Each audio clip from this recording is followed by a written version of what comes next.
नमस्कार, मेरा नाम राजेश राठौड़ है। मैं एमएलसी हूँ महाराष्ट्र से और महाराष्ट्र लेजिस्लेटिव काउंसिल का विधान परिषद का व्हीप हूँ, जिसको मराठी में प्रतोद और हिंदी में चाबुक कहा जाता है। सभागृह के अंदर chairman, deputy chairman, opposition leader और लीडर के बाद चीफ व्हिप और व्हिप का काम होता है। उसमें से मैं कांग्रेस पार्टी का व्हिप हूँ और मेरा जो कॉन्स्टिट्यूंसी है उसका नाम है इलेक्टेड बाय एमएलएज। जितने एमएलए इस राज्य के अंदर 288 एमएलए है, वो सब विधान परिषद के इस कॉन्स्टिट्यूंसी के सदस्य हैं। और महाराष्ट्र में मैं लगभग 3 साल से इस पद पे काम कर रहा हूँ।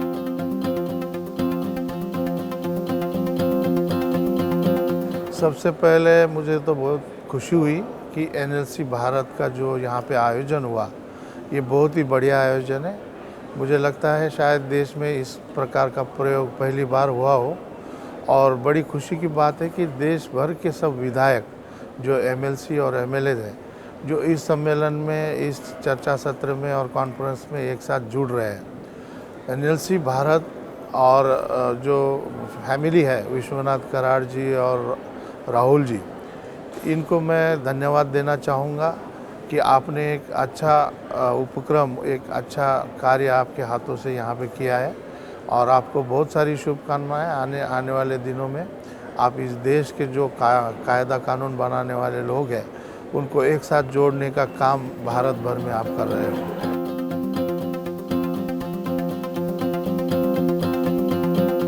मैं यूथ कांग्रेस में काम करता था और वहाँ पे जब जिला परिषद के चुनाव मेरे डिस्ट्रिक्ट में आए तो काफ़ी नेताओं ने मुझे आग्रह किया कि आप जेडपी मेंबर बनना चाहिए, आपको जिला परिषद का चुनाव लड़ना चाहिए। पहले से तो मैं इस बात के लिए प्रिपेयर नहीं था, लेकिन साथियों का, नेताओं का जो आदेश, आग्रह और पब्लिक डिमांड जो थी, उसकी वजह से मैं जेडपी के इलेक्शन के लिए तैयार हुआ। और जैसे ही मैं तैयार हुआ, अचानक से वहाँ पे कॉन्स्टिट्यूंसी के रिजर्वेशंस चेंज हो गए और वो रिजर्वेशन चेंज होने की वजह से, मैं ओबीसी कैटेगरी से आता हूँ, तो मुझे ओबीसी का जहाँ पे क्षेत्र है वहाँ पे मुझे स्किप करके जाना पड़ा। तो जिस क्षेत्र में मैंने तैयारी नहीं की थी, उस क्षेत्र में जाके 2 दिन में मुझे चुनाव लड़ना था। तो वो मुझे काफ़ी चैलेंजिंग रहा, लेकिन लोगों का सहयोग, मतदाताओं का आशीर्वाद और मेरे जो युवा साथी है, सीनियर लीडर्स है, वहाँ ब्लॉक के, तहसील के जो नेता है, उन सब लोगों का मुझे साथ मिला। मेरे पिताजी का भी मार्गदर्शन, उसके पीछे उनकी भी नाम की ताकत थी। तो मैं आसानी से और अच्छे वोट से पहली बार जेडपी मेंबर बना। मुझे बड़ी खुशी हुई कि जैसे अभी हम विधान मंडल में, विधान परिषद में काम करते हैं, लोग संसद में काम करते हैं, वो इसी का कॉपी जिला परिषद होता है। और जिला परिषद के सभागृह में एक जिला लेवल का डायस आपको मिला, जिसमें आप पीने के पानी का इशू रख सकते हैं, रास्ते का इशू रख सकते हैं, प्राइमरी हेल्थ सेंटर का इशू रख सकते हैं, एजुकेशन का कुछ डिमांड्स कर सकते हैं। तो ऐसा जिसको मिनी मंत्रालय कहा जाता है, वहाँ पे जाके मुझे काम करने का मौका मिला। मैं बार बार अलग अलग कॉन्स्टिट्यूंसी से चुन के आता रहा और इस बहाने में मेरे तहसील के लगभग 4 जेडपी सर्कल से हमें चुनने का और चुनाव लड़ने का मौका मिला।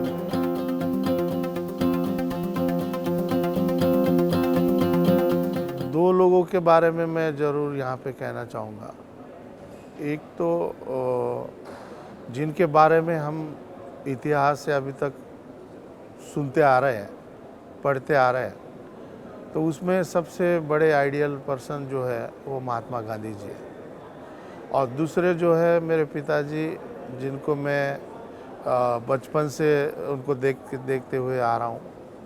और महाराष्ट्र के स्टेट लेवल पे विलासराव देशमुख जी एक ऐसे व्यक्तिमत्व थे कि जिनको हर समय आप पढ़ सकते हो, उनको स्टडी कर सकते हो, उनका स्पीच देख लो, उनके काम करने का तरीका देख लो, उनका पब्लिक रिलेशन देख लो, उनको किस तरीके से वो लोगों को अप्रोच करते हैं, अपनापन से बात करते हैं, उनका एडमिनिस्ट्रेशन पे जो पकड़ है, उनकी जो डिमांड है, जैसे कि कोई रैली है पॉलिटिकल चुनाव की, तो मैंने देखा है कि 100 रैलीज़ उन्होंने महाराष्ट्र में किए थे लगभग, और खुद के कॉन्स्टिट्यूंसी में भी वो कम समय गए थे, फिर भी वो चुन के आए।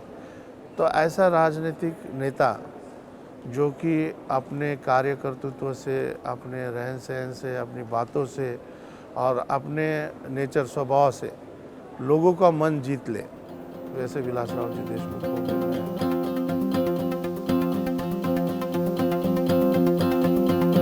फ्रीडम और जो लोगों का अधिकार है, बोलने का अधिकार, अलग अलग तरीके से जीने का अधिकार, अलग अलग धर्म में अलग अलग पद्धति से प्रार्थना करने का अधिकार, जो डेमोक्रेसी जो है इस देश की, और जो स्वतंत्रता के साथ जो यहाँ का संविधान है, तो ये संविधान इन सब चीज़ का एक बहुत बड़ी मजबूत पकड़ मैं मानता हूँ।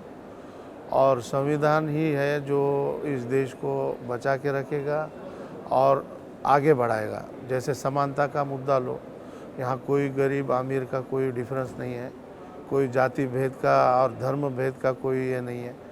तो ये भारत की सबसे बड़ी खासियत और खूबसूरती ये है कि यहाँ पे सब साथ में है। कई भाषाएं, कई लैंग्वेज, कई धर्म, कई जातियाँ हैं, कई अलग अलग तरीके के लोग हैं। देखिए आप विदेश में, कोई देश ऐसा होगा पूरे देश में आपको एक समान लोग दिखते हैं। यहाँ पे आप साउथ में जाओ अलग दिखेंगे, कश्मीर में अलग दिखेंगे, नॉर्थ ईस्ट में अलग दिखेंगे, मुंबई में अलग दिखेंगे। आप गोवा जाओ, वहाँ पे आपको अलग है कि आप किसी और देश में चले गए हो। तो ये भारत की विविधता और भारत की जो डेमोक्रेसी है, लोकशाही है, लोकतंत्र है, और यहाँ के जो पब्लिक है, ये इसकी खासियत मैं मानता हूँ।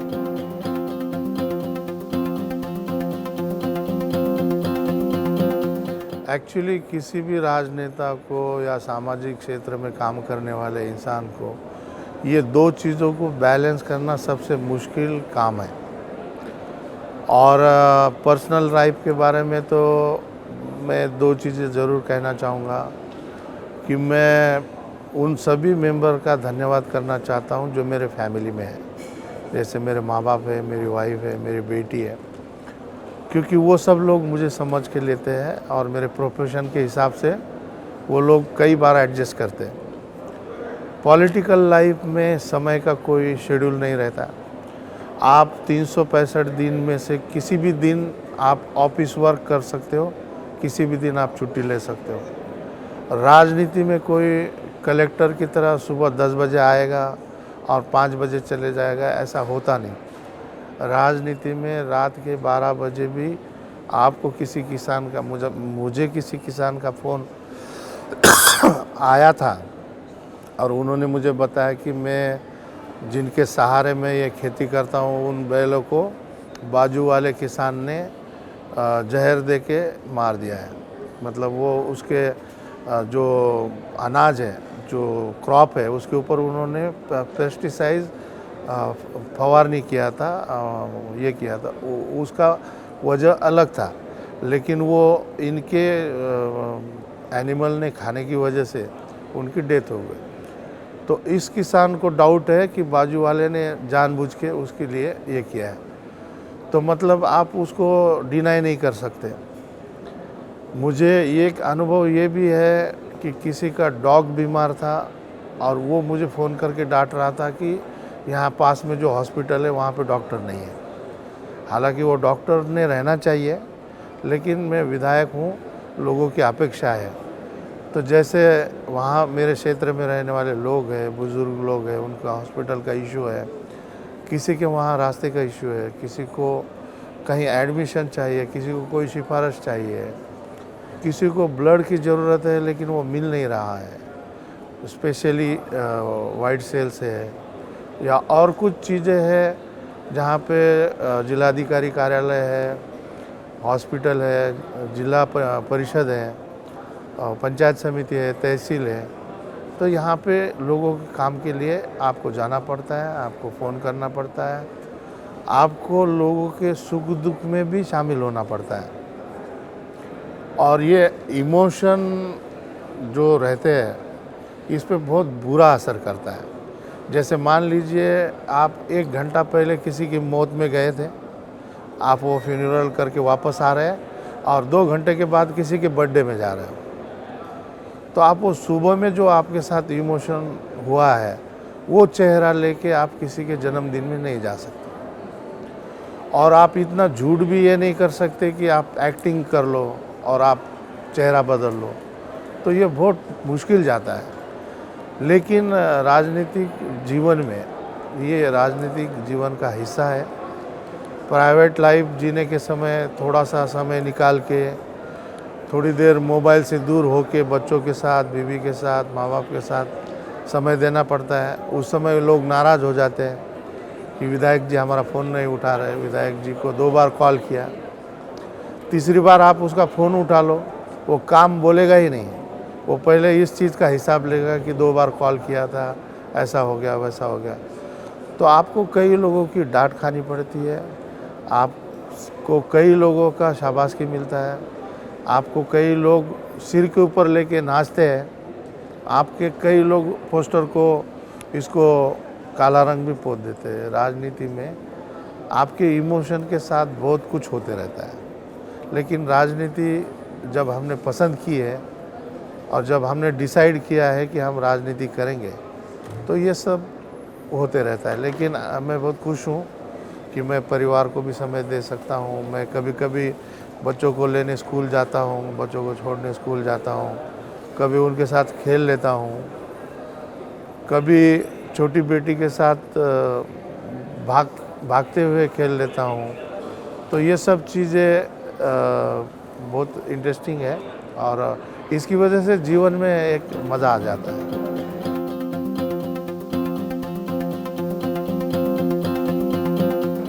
मैं मानता हूँ मेरी सबसे बड़ी ताकत है मेरा पॉजिटिव सोचना, जो कि मैं कभी नाराज़ नहीं होता, निराश नहीं होता। राजनीति में कुछ भी अप एंड डाउन हो तो मुझे एक विश्वास है, वो मेरा आत्मविश्वास है, वो मेरे पिताजी और माताजी ने दी हुई एक शक्ति है और उस भरोसे मैं कभी हार नहीं मानता।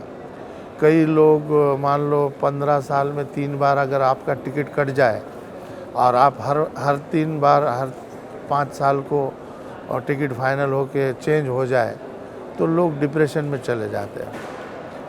छोटी छोटी चीज़ों की वजह से लोग नेताओं पे और पार्टी पे नाराज़ होते हैं। मैं सोचता हूँ कि अगर आप पॉजिटिव सोचते रहो और अगर आप काम करते रहो तो आप कभी नहीं हारोगे। भले आपको देर लगेगी या फिर आपको जो चाहिए वो नहीं मिलेगा, कुछ और मिलेगा, लेकिन जीत आपकी होगी।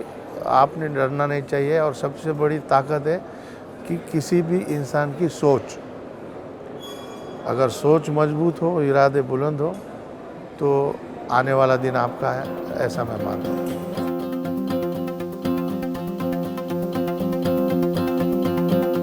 देखिए ये देश है ना, बहुत भारी जनसंख्या वाला देश है और इस देश की ताकत है यहाँ का युवा, जो कि मतदान करने का अधिकार पाके 18 साल का जो युवा है वहाँ से, तो मैं समझता हूँ 50 साल के अंदर तक, जैसे 40 साल 45 साल, ये जो युवा की संख्या है ये बहुत ज़्यादा है।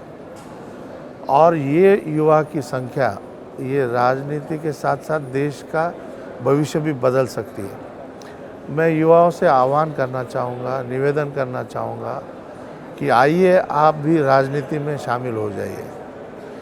अगर राजनीति आपको बुरी लगती है, अगर राजनीति आपको कीचड़ लगती है और राजनीति में सफाई की अगर ज़रूरत है, तो ये करने के लिए कोई और बाहर देश से कोई आने वाला नहीं है। तो ये आपकी जिम्मेदारी है देश का भविष्य बनाना। तो आप दूर से सिर्फ देख नहीं सकते, आप इसमें शामिल हो जाइए। आप खुद आके अगर ये इसमें कोई कीचड़ है तो वो आप साफ कीजिए। और मैं मानता हूँ राजनीति के साथ युवा पूरी तरह जुड़ा हुआ होना चाहिए। भले ही वो इसमें शामिल हो के एमएलए बने ना बने, भले ही वो चुनाव लड़े ना लड़े, लेकिन वो मतदाता के रूप से, वोटर के रूप से अगर बहुत सोच समझ के अच्छे लोगों को चुन के दे, तो इस राजनीति में कोई गुनहगार पार्श्वभूमि वाला या कोई आरोपी या कोई गलत आदमी यहाँ पे चुन के नहीं आ सकता। तो ये सब करने की जिम्मेदारी इस देश के युवा की है और मुझे विश्वास है इस भारत देश का युवा भारत देश को दुनिया में सबसे आगे लेके जाएगा। और आइए इस राजनीति में शामिल होइए और इसका हिस्सा बनिए, यही मैं कहना चाहता हूँ। धन्यवाद।